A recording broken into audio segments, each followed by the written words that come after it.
Today we're going to be learning Ketubot daf chet, a really interesting daf. I mentioned it's a very basic daf because it's the whole beginning of Ketubot, other than the bitulim and all that, has to do with this idea of this comparison between avelut and marriage, which is really, really, really interesting. There's a lot that one can take. In other words, again, not during shir, but take what you're learning and think about it and do the comparison and all that. It's really, really interesting. And this is the most basic daf that includes that. Okay, today's daf is sponsored in loving memory of Rosalind Pinalis, who passed away this week. Rosalind loved family, Torah, and Israel, and was a champion of chesed and the driving force behind women's Torah study in her community, dearly missed and remembered. Today's daf is sponsored by Rina Baumer, with gratitude to Rabbanit Michelle, Maggie, Mimi, and the wonderful women of the Hadran community, my worldwide virtual chavruta. Okay, we're going to get started with the bottom. We're going to reread the end of yesterday's daf, which we kind of ran through, and I want to just talk for a minute before we move on from it because it's really interesting. And I have to correct something I said yesterday that I missaid, so it's really important. Okay, Tanu Rabbanan, and it has to do with this line. Mevarchim brachat chatanim basara kol shiva. You say the brachat chatanim with 10 people, all 7 days, meaning if you have 10 people, you say the sheva brachot, which we saw already, Amar Rav Yehuda v'hu shabau panim chadashot. Okay, only if you have new people who come. So the first thing I have to correct is I mentioned we had this wedding without a minyan of men, or right, there weren't even women there. There was nobody there. Anyway, what I wanted to point out is something really important. We did not say sheva brachot. You can have a wedding without a minyan. You can't have sheva brachot without a minyan. That's really important. Okay, I just This is a good example of misremembering, right? I remember that we had this wedding, so I was thinking, but obviously you can't have sheva brachot. That's clear from here. You need 10 people. So I asked my husband, because it was a really long time ago. It must have been over 20 years ago. And I remember I was living in a different place, and I remember it well, because it was very odd to have this this couple, and it was just us and them, basically. So what he said is, what did we do? He said that Rav Moshe Feinstein has a tshuva, that if you ever have a situation like this, you read from the Rambam, the Birchat Chatanim, as if you're learning, so it has a semblance of saying the brachot, but you're really learning it. So you can learn it, as if you're learning it, but it has the semblance of actually being the sheva brachot. So you don't actually say them. You kind of read them as if you're learning, which is what we're going to do today. So if anyone here is in the middle of getting married and you're listening to this, maybe you can use it as your sheva brachot. Okay. In any case, the other thing I wanted to discuss was panim chadashot. We didn't really have time at the end of class. So now, hu shabau panim chadashot. Why do you need panim chadashot? And what's really interesting, you've probably never heard of panim chadashot by avelim, but we're going to see about that today also. Because what does panim chadashot do? Panim chadashot, whether it be in a wedding or whether it be in a house of avelut, it brings up again all the memories or all, right, the feelings, whether it's the happiness of the wedding, the memories in the Avel. So you end up with new person walks in the door, right? It's very easy to think about this when it talks about Avelut, right? It's exactly what Shiva calls it for. Someone who comes in, all of a sudden, you start the story again, you start remembering, you connect them with the person. Same thing at a wedding. New people come, you're so happy to be celebrating with new people. That's what causes you to have this extra, to say the brachot again. You don't say the brachot, okay, and I'm going to read Tosfot very quickly. V'ushabau panim chadashot at the bottom of the daf. Omer the Ri says, the panim chadashot ein koreh ele bebnei adam shemarbim b'shvilam simcha yoter. Panim chadashot are there because they add extra simcha to them. V'shabbat dechashvinam panim chadashot. Tamrina ba'agada mizmor shel yom Shabbat. Now we're going to get to why Shabbat. Someone said at the end of class yesterday, right? Why Shabbat? Do you not need panim chadashot? Because Shabbat itself is panim chadashot. Now you understand what that means. Because what does it mean? It means we're adding an added element of simcha. So he comes and he explains. The Agada says, there's a midrash about mizmor shir Yom Shabbat. Why do we have a special shir for Yom Shabbat? Amar Kadosh Baruch Hu panim chadashot ba'ol lekam. We sing because it's this exciting simcha. Right? You talk about the feeling you have when you say Kabbalat Shabbat, right? It's this exciting feeling that Shabbat is coming. Nomar Shira, and therefore we sing Shira. Ha'atam nami, Marbim lechvod Shabbat b'simcha v'seudah. Shabbat itself has added simcha. So therefore, since it had this added element of simcha, so therefore we basically say you don't need anything additional. Okay? The Shabbat itself is misamech. My mevarech. So now the question is, what are the sheva brachot? And you're going to see right now, they're not actually sheva brachot. I want you to notice in the Gemara, they don't call it sheva brachot. I didn't look, but it would be interesting to see when they started calling them sheva brachot. We're going to see there's a debate, is it 5 or 6? How we get to 7? Because they add borei pri hagafen, and borei pri hagafen counts as one of the 7. Okay, so now, what do you make the brachot? What brachot? And it's a little bit weird, because theoretically there should be one blessing. So today we're going to see why. Now, we're brachot erusim, we finished it yesterday, about what type of brachot erusim. Is it a brachot mitzvah, or is it a brachot shevach, a brachot praising God? These are clearly brachot shevach. Okay, they're blessings of praise to God about various different things, and that's why we're going to have a lot of them. Notice, you probably noticed this if you ever pay attention to sheva brachot. Some are just Baruch atah Hashem Elokeinu melech haolam, like Yotzer Ha'adam or Shakol Bara L'Chvodo. Some start with a text and end with a blessing. Some start with a blessing and end with a blessing. Normally, the rules are if you're having a blessing next to another blessing, you don't need to start with Baruch, okay? Because you already have that from the previous one. So you just need to end with Baruch, okay? Now, so we're going to have a question with why, like for example, the last bracha, Baruch atah Hashem Elokeinu melech haolam asher baras hasom v'simcha, starts with Baruch and ends with Baruch, which is very strange. Okay, I'm going to raise it as a question. Later on the daf, we're actually going to find the answer to that question. So let's get started, and then we'll try to figure out, right, why some of them are longer, some of them are shorter, some of them, right, they're all different kinds. We won't necessarily get to all the answers, but some of them. So Rabbi Yehuda explained, here's the nusach. And again, this is like a brachot sugya where we say, okay, what blessing do you say for what? Baruch atah Hashem Elokeinu melech haolam she'akol bara lichvodo. Everything was created for the glory of God. V'yotzer ha'adam. The next one is Baruch atah Hashem Elokeinu melech haolam yotzer ha'adam. God created man. V'asher yatzar et ha'adam b'tzalmo. Bracha number 3. He created man in His image. B'tselem demut tavnito. Right, in the image of God. V'itkin lo mimenu binyan ha'de'ad. And God then created woman, right? A way for God to be able to be boneh, right? To create forever. Baruch atah Hashem yotzer ha'adam. Notice that bracha number 2 and bracha number 3 end with the exact same words, which is seemingly a little bit strange.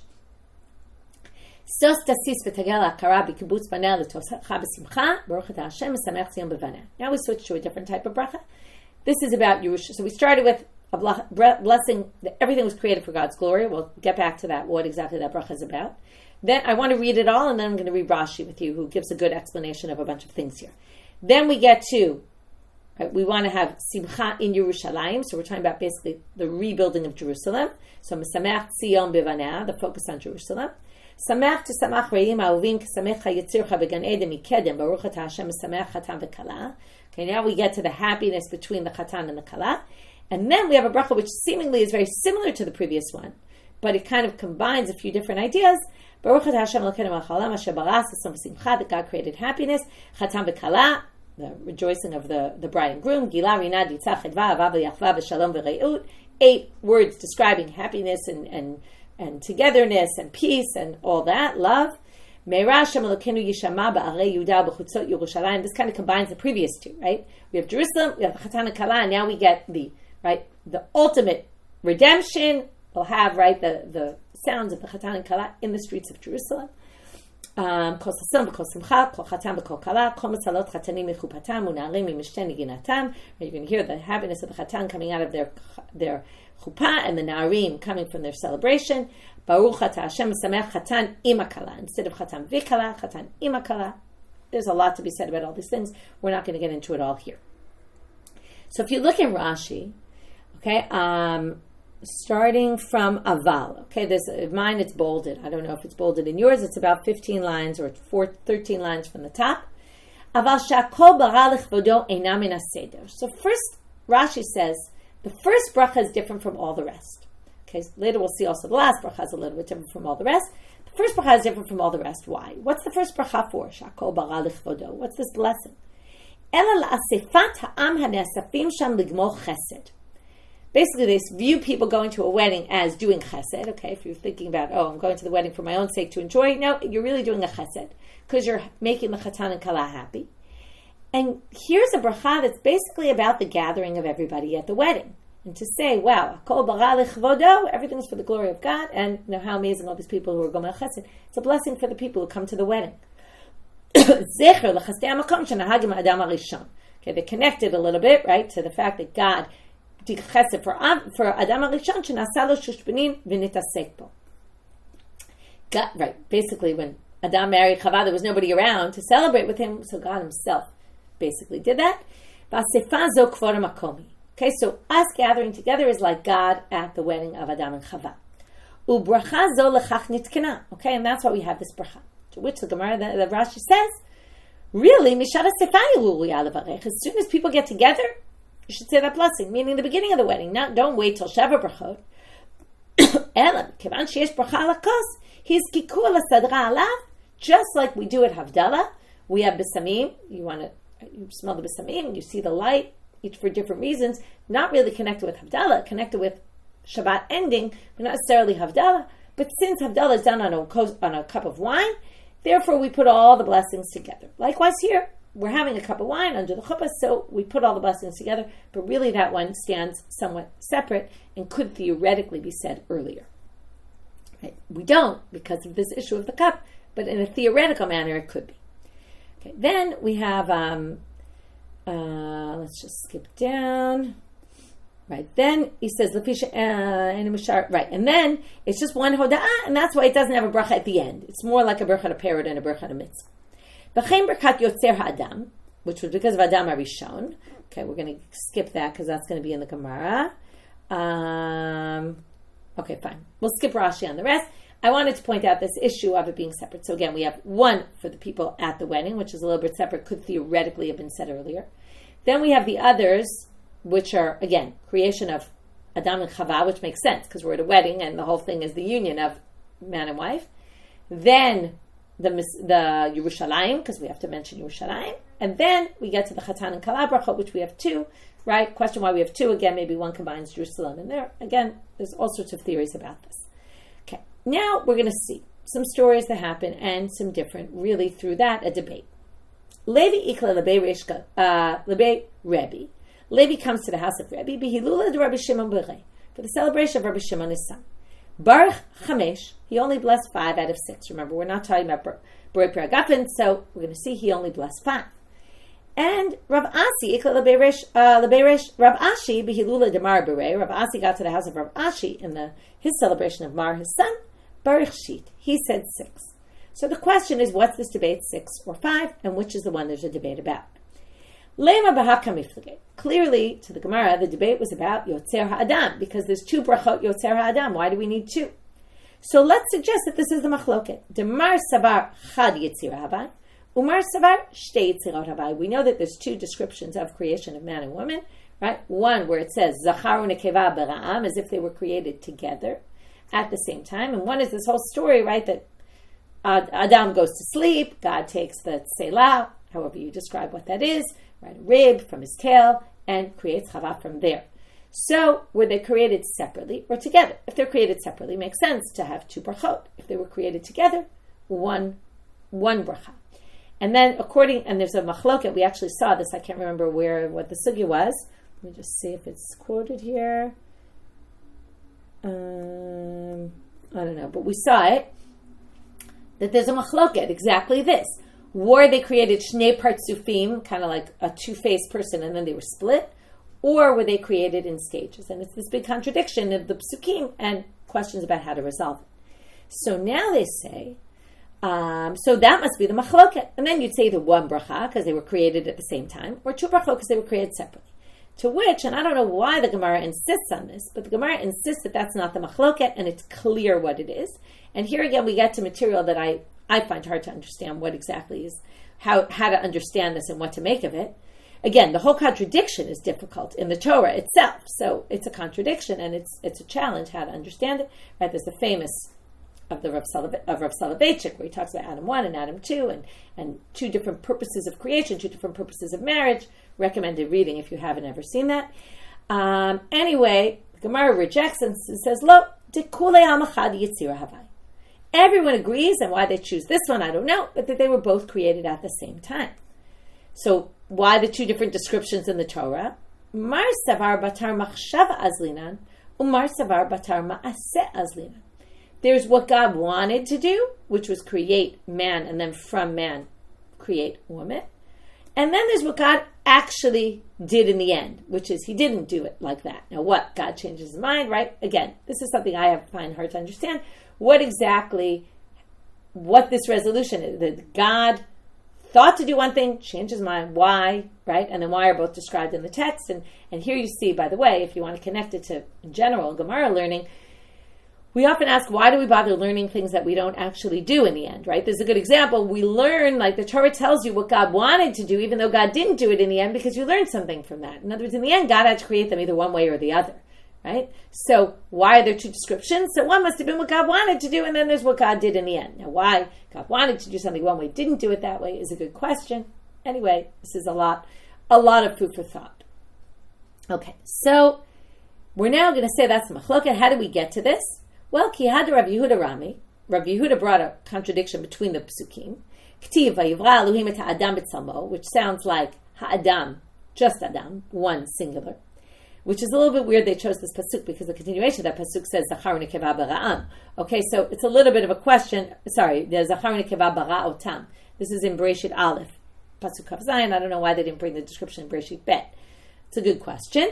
And uktiv Zachar nekeva bara'am, which is from chapter 5, which seems to indicate they were created together. So, right, either in a separate, whatever, as one or as two separate from the first pasuk. Ha ketzad. So how does this contradiction work? And that's how Rav Yehuda resolved the contradiction, and that's how we're going to resolve this machloket here. So 5 or 6 is depending on whether, now here it's also very interesting. If you assume the machloket is not what they suggested in the beginning, what actually happened? Was it this way, was it that way? But you say the machloket is what God thought versus what God did. So now it's a little bit interesting. One opinion would say, let's do it by what God thought and not by what God actually did, which is interesting, why you would choose that and not go by what God did, which again shows that your thoughts are very significant even if you don't necessarily act upon them. Rav Ashi ikla lebei Rav Kahana. So now we're going to have a story. Rav Ashi comes to the house of Rav Kahana. Yom HaKama Barech Kulu. Now we're moving on topics a little bit. We're still in the sheva brachot. The question is, when do you say what brachot? So the first day he said all sheva brachot. Mikam ba'elach, and this is what we saw already at the bottom of the previous stuff. If there's panim chadashot, you say all the brachot after the first day. And if not, then afusha simcha ba'alma, it's just adding on simcha. By the way, there's a whole debate. What counts as panim chadashot? Is it people who weren't at the chuppah?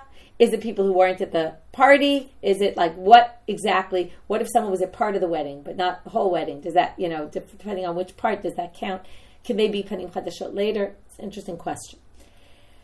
So now I'm not getting, that's a halachic question that comes up later. I'm not going to get into that, but know that there's a debate about it. Okay, so now they say, so now if it's a fusha simcha ba'almahu, you're just adding, it's just, right, if you have a wedding celebration with the same people every night, so you're adding a little simcha, you're having more celebrations, but it's really just the same kind of simcha, you're adding a little bit more, that doesn't necessitate brachot. And then, what do you do? What do you say? What's simcha b'mono? That's a special zimun nusach that you use. Special zimun nusach you use, which we'll see exactly when you use that. But here it says, all the rest of the week of sheva brachot, you use that nusach and mention, even if you don't have a minyan. And, now we're going to get our answer, why Asher Bara starts with Baruch and ends with Baruch. Asher Bara stood as a standalone blessing if you don't have panim chadashot. Okay, we no longer do that, or at least I haven't seen it. Maybe there are people who still have the custom to do this. But Asher Bara here is used as its own separate blessing. It's standalone, and that's why it needs to start with Baruch and end with Baruch. When you say it at the chuppah, you don't necessarily need it, but since it's a standalone blessing that you say other times on its own, therefore it starts with Baruch and ends with Baruch. So that's the first 7 days. So again, very clear. First 7 days, you say sheva brachot if you have a minyan and if you have new faces. If not, you just and you say shas simcha b'mono. If not, you just say shas simcha b'mono and asher bara. Mishivav ad shloshim. Again, I told you a lot of comparisons to mourning from day 7 to day shloshim. Which again, in mourning, there's also halachot that go for the first 7 days. There's halachot for the first day itself. Very first day, the day you do the burial, has a certain status with certain things about it. Then 7 days, then 30 days, and then a year, right, when you're talking about a parent. So, Mishiva v'ad shloshim, here also you have certain things that happen for the 7 days to the 30 days after the wedding. Bein amar lehu machmari lula, bein lo amar lehu machmari lula, v'varech shasimcha b'mono.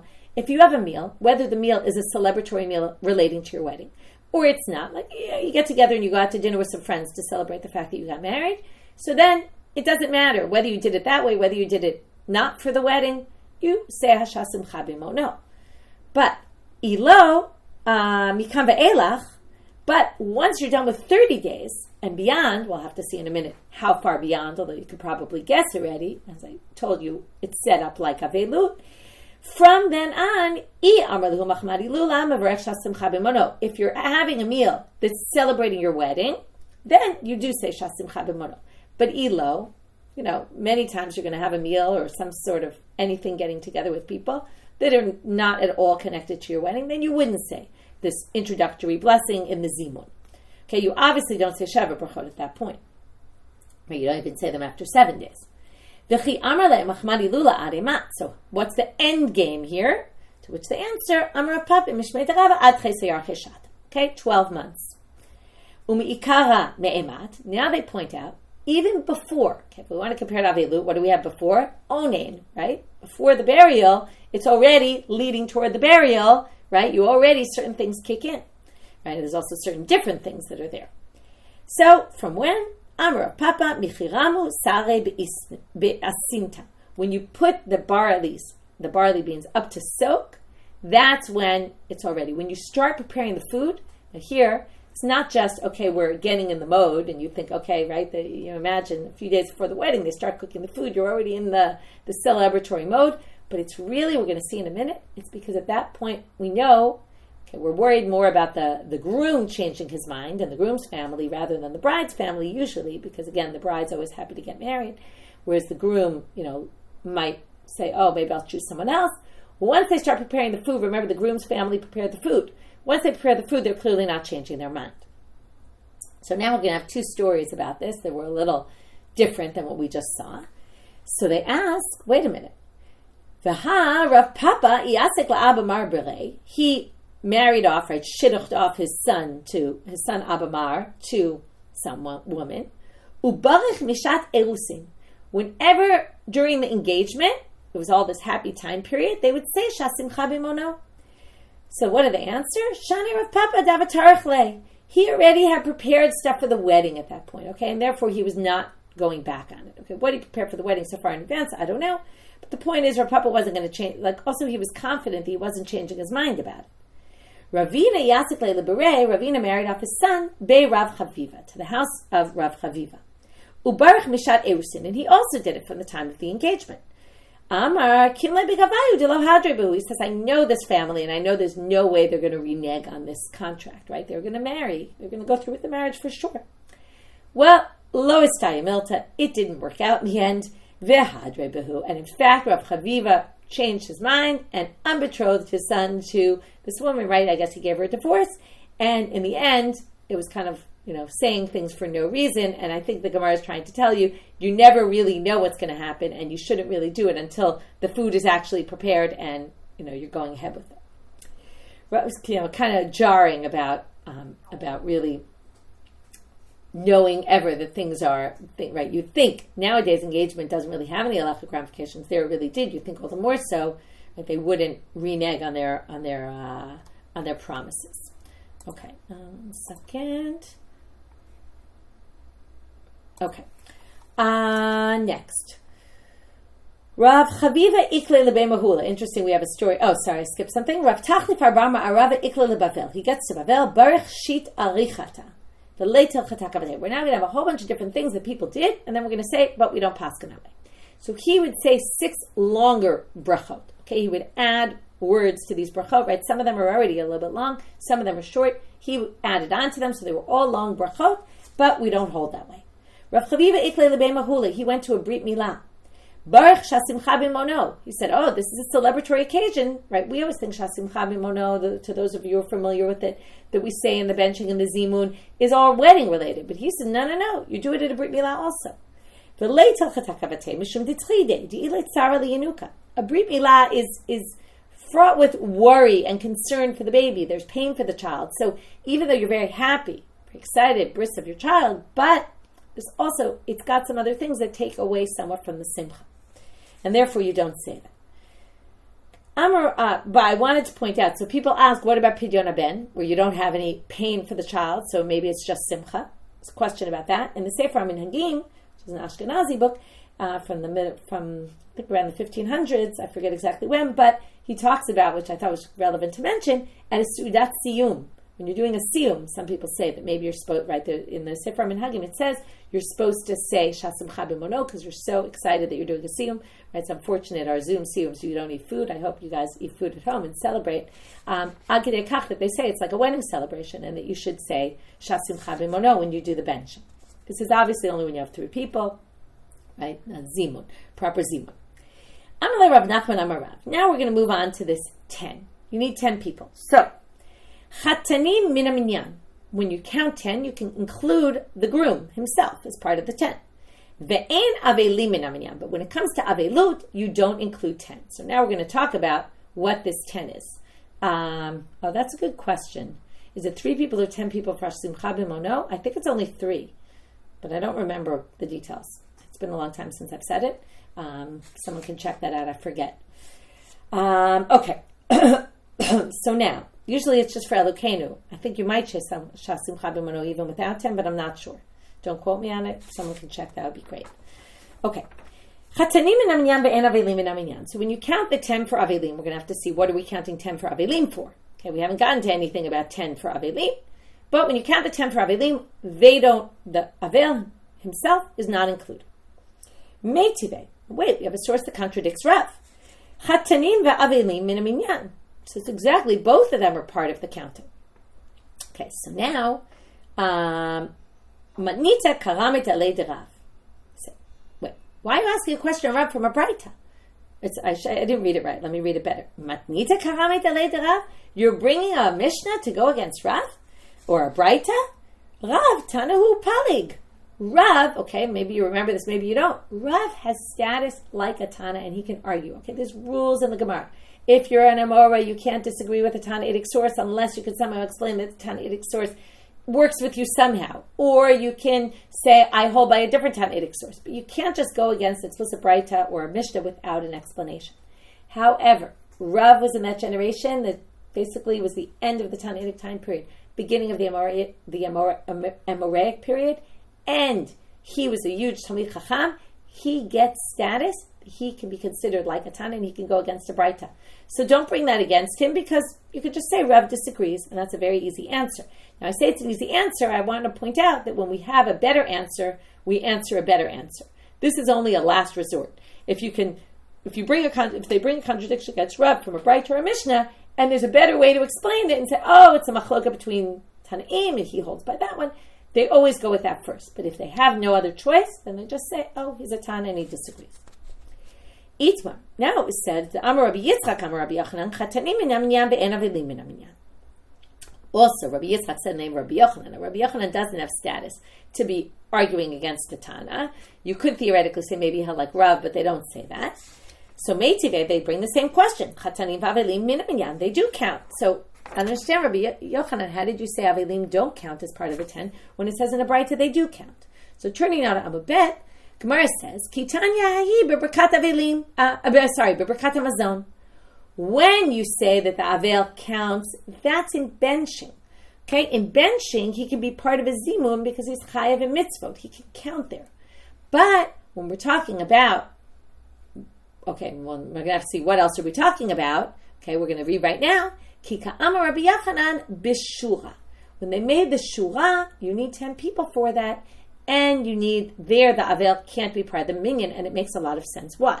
So first of all, what is a shura? It sounds similar to what we do today, although it's a little bit different. Right? Nowadays, we line up 2 rows of people. When the avel leaves the avelim leave the cemetery, right, and they walk through the people, and the people say, Amakom Yenachem Etchem. So, or Min Hashamayim Tinucham, or whatever you say. So here Rashi says, b'shura. Kshayu chozrin min hakever, when they would leave the kever, hayu osim shura sviv ha'avel lenachamo. Umoshivinoto, they would sit him down, v'hem omdim saviv, and they would stand around him. So that's what they say. You need 10 for the shura, according to the Gemara in Sanhedrin, and they would be menachem right there at the kever, and that we don't count the avel, which makes perfect sense, because the whole idea is that they're supposed to be consoling the mourner. He's not part of their group. He's also an avel, right? Usually stand separate, right? It's different. But wait, if you want to say that he was talking about the shura, we have a problem with that. Why? Okay, that again, what does it mean? This 10 that you need is for the shura. Well, where basically they just console the avel.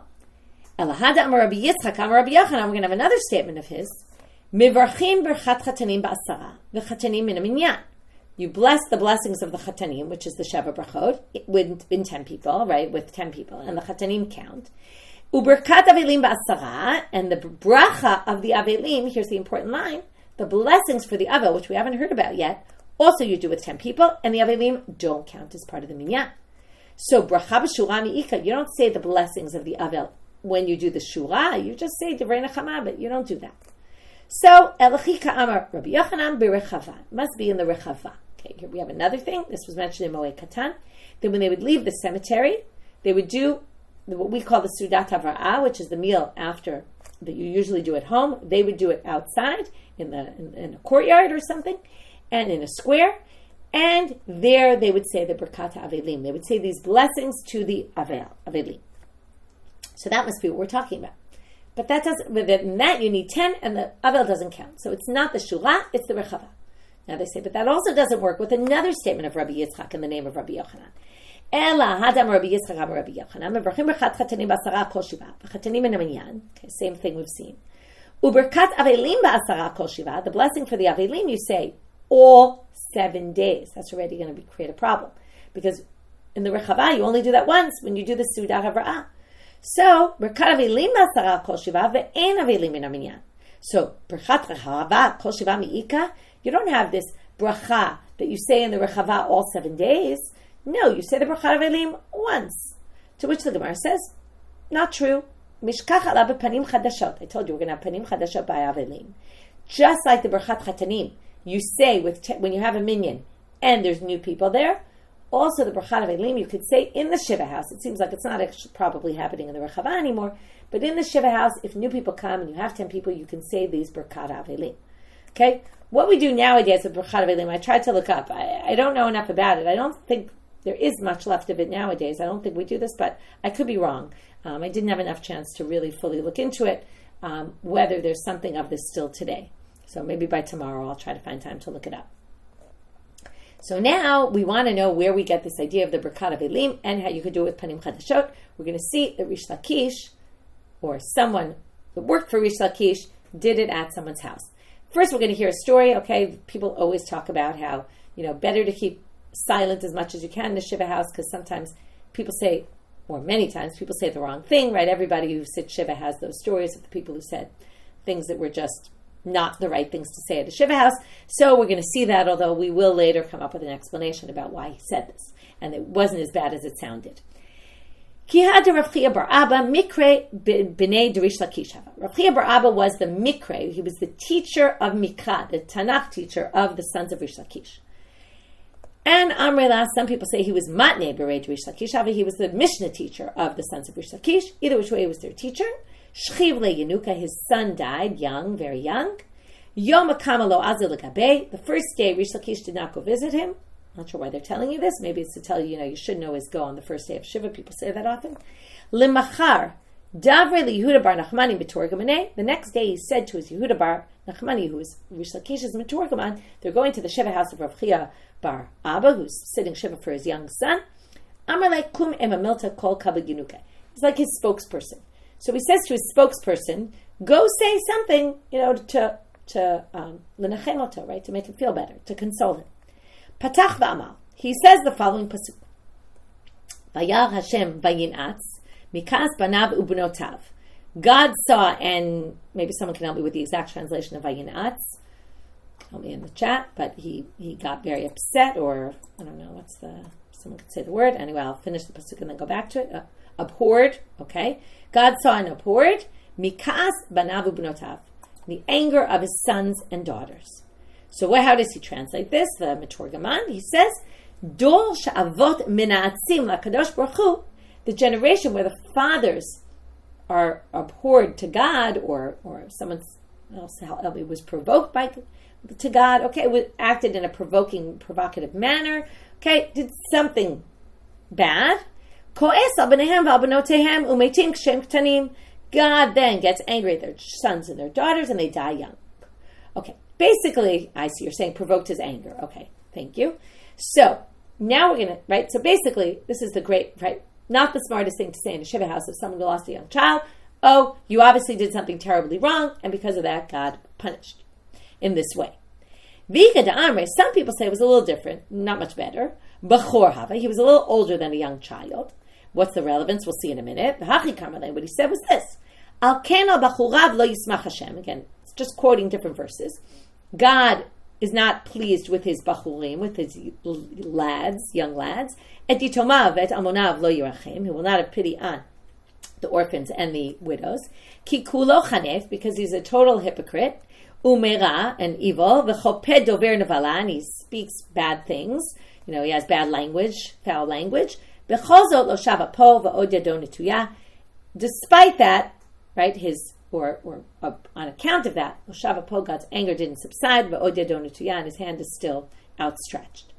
My v'od yado netuya, what is this? Or really, they're explaining what's this also, because the choped dover nevala. This is just an aside. Basically, before we even get to this, God was saying, he did obviously bad things, the child, not you, but the child. So now, so what's this od yado netuya? My va'od yado netuya. Amar Rav Chanan bar Rav. Hakol yodim kala lama nechnasa l'chuppah. Everybody knows what, not why she's going to the chuppah, but basically, right? They're going to the chuppah. Obviously, we know what's going to happen that night. Okay, we've been talking about it for a bunch of tapim in the beginning of Ketubot. It's actually funny because it's pretty out there in this Masechet, and yet the Gemara tells you, right? Ella. Right, if you start talking about what's going to happen the first night and what the couple is doing, even if you're supposed to have 70 good years, you will be punished and it will all switch to bad, meaning you shouldn't discuss what you know is happening behind closed doors right after they get married. It's not appropriate. And that's just an aside, although it does connect with our Masechet, and the fact that we're discussing what goes on behind closed doors and yet they're saying, well, do it, carefully. So now the Gemara obviously says, I don't get what's going on here. He came to console him.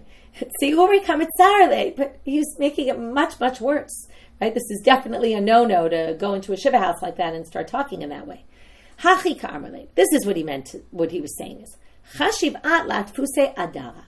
you are from such a prominent, important family that your son was getting punished for the sins of the generation. The people, not you, not your sins, but the people's sins, and not, according to the second pasuk, not your son's sins, but the young lads of the generation. He's getting punished for that, and that's because you're an important, prominent person. That was the idea of consoling. I don't know if it makes him feel better, but it's definitely not the way it sounded, according to the way they explained it. In any case, why are we bringing this? Because we wanted to get to these brachot avelim, that when new panim come to the house, you can say brachot avelim. Amarle, so Reish Lakish turns to his Meturgaman and says, Kum ema milta keneged shivcho shel HaKadosh Baruch Hu. Go praise God. Patach v'amar, now we're going to see brachot avelim, just like sheva brachot. Each one is kind of for a different purpose. Here also the brachot avelim, each one is designated toward a different person that we want to praise, very similar to what we saw, or at least similar to the fact that in the brachot chatanim, we have one for the whole community of people who gathered, we have for the creation of people, of humans, that we have for the chatan and kala. Anyway, and really they're praising God. So here also, we start with praise of God. Patach v'amar. Ha'el gadol berov godlo, adir v'chazak berov noraot, mechayem mitim b'ma'amaro. Okay, God is so great and grand, right? It sounds like the beginning of Shmona Esrei, right? A combination of the first two brachot. He's so great, he's so strong, mechayem mitim, right? He brings people back from the dead. Oseg, reasonable that we should say this now.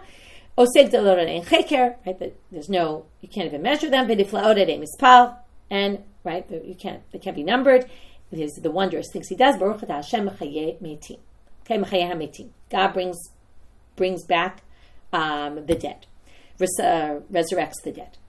Amrle kum ema milta neged avelim. So now he says, okay, now say something about the avelim, the people mourning. Patach v'amar achenu hamiyugaim hamidukaim ba'avel hazeh, our brothers who are are suffering and depressed about this terrible thing, go into your hearts and start thinking about how you can be a better person, right? It's one of the responses, also talking about Rav Soloveitchik, right? He also talks about this. It should be our response. Not why did this happen, but what can I do to make myself a better person? Zot yomed lad, this is something that's been forever, and it will be forever. Nativu mishesh yimei breshit, right? It started from the 6 days of creation. Rabim shatu, rabim yishtu. Many people drank. Okay, what's this? Drank in the Nevi'im. The prophets always talks about this kos hatarela, right? Or the kos hapuranut, right? They drank this, meaning they drank. Right there, they've gotten punishment. Rabim yishtu, and many people will have this in the future and will get punished and die. Ki mishteh rishonim kach mishteh achronim, just like happened in the celebrations of then. Also, right, mishteh again is referring to the shtiyah, the drinking of this kos hapuranut. Right, this will happen in the future. Achenu ba'al nechamot yinachem etchem. Right, the God who is the God of consolation, He will console you. Baruch menachem avelim. Okay, let the mourners be consoled. Amar Abai doesn't like this language. Rabim shatu lema, rabim yishtu lo lema. You can talk about the past, but don't start saying people will drink this in the future. Mishteh rishonim lema, talk about the past, but mishteh achronim lo lema, don't start talking about the future. Amar Rabbi Shimon ben Lakish, v'chein tanim mishmei Rabbi Yossi, lo lama yiftach peh. Al yiftach adam piv l'satan. This is something people always say, right? Don't open up your mouth. Don't suggest, the power of suggestion, right? Don't say it. Don't put into words what we don't want to happen. I'm Rav Yosef. Mikra. Where do you see this in a pasuk? Because it says, "Kistom hayinu la'amora daminu." We were like the people of Stom and Amora, right? Who were terrible people. Maya hadole. What's the response to this? Shemut var Hashem tzine Stom, and it says Am Amora. In other words, first we say we were like them, and then we get called the nation of Stom and the nation of Amora. In other words, because we suggested it, so then God used it against us. Amarle kum ema milta keneged minachamei avelim. So we have praise of God. We have consoling the Avelim. Now we say, what about the people who came to console them? They get blessed as well, just like at the wedding. Patach v'amar, achenu gomlei chasadim, b'nei gomlei chasadim. You do chesed, who are the sons of those who do chesed, obviously, who we're going to mention. Hamachzikim b'brito shel Avram Avinu, he was always known as the gomel chesed. Achenu ba'al ha'gmul yishalem lachem gmulchem, right? God is the one who gives out the reward. He will give you your reward. Baruch et Hashem shalem ha'gmul. Amalei. Now say a blessing for all the Jewish people, even the ones not here. Okay, go save the Jewish people. Right,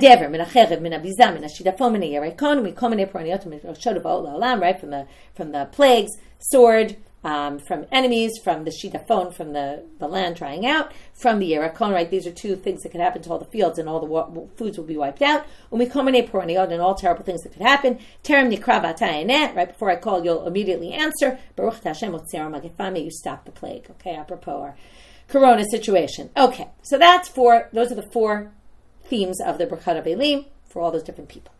Amar Ula, now we have something very strange. Finish with this for today. They said you should drink 10 cups of wine. Wow, I think 4 cups is a lot for Pesach night. 10 cups of wine. And you think that's a lot, just wait. So why 10? 3 before to kind of get your stomach ready for the food. So that your food settles. 4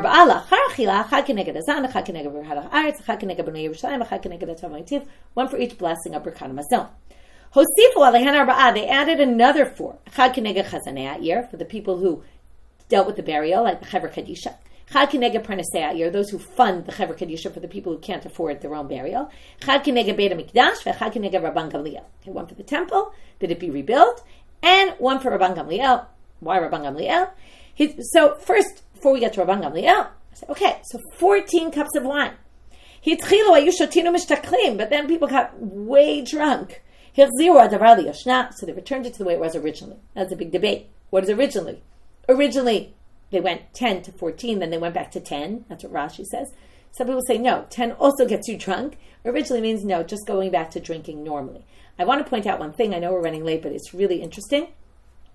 Many people think that you're not allowed to have wine when you're in Avel, and they think that because in the 9 days, which is like Avelut, you're not allowed to drink wine. But it's totally not true, and you see from here that it's not true.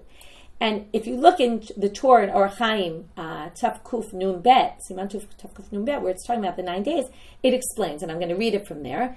Okay, they say that's why wine was created, to help console mourners. You should drink wine, because the whole idea is to try to console yourselves. To forget a little bit of your pain. But what about the 9 days? Why is it forbidden? Where you're going to forget about it. There's a big difference between Avelut and the 9 days. Avelut, we want to get you from feeling this terrible pain to feeling it less. In the 9 days, we want to do the opposite. We want you to feel the pain. It's harder for you to feel the pain. We don't want you drinking any wine so that you really actually feel the pain. Okay, we're left with one thing here. My Rabban Gamliel. What is this thing with Rabban Gamliel? Why did they make a bracha just for him on a cup of wine? Ditanya.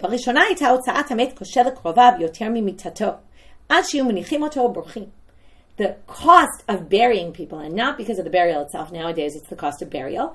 But then it was the cost of the burial shrouds was so expensive that people sometimes just left the dead body and ran. They're like, I'm not dealing with my dead relative. I can't afford it. So Achabar Rabban Gamliel, who remember was very wealthy, and in the story with Rabbi Yoshua, he didn't understand the poor people. In this story, he clearly understood it. It was clearly the end of his life. He said, when I die, I want you to put me in the simplest garments, in flax garments. Okay? Burial shrouds. Everybody did like him, and he basically saved the people. And he basically made it equality for everyone. Nowadays, people bury in the simplest canvas, not even linen, flax, but even something much simpler, and everyone's buried in the same thing, and it keeps this issue of equality a very beautiful way to end the daf. With that, we'll finish for today. Have a great day, everyone.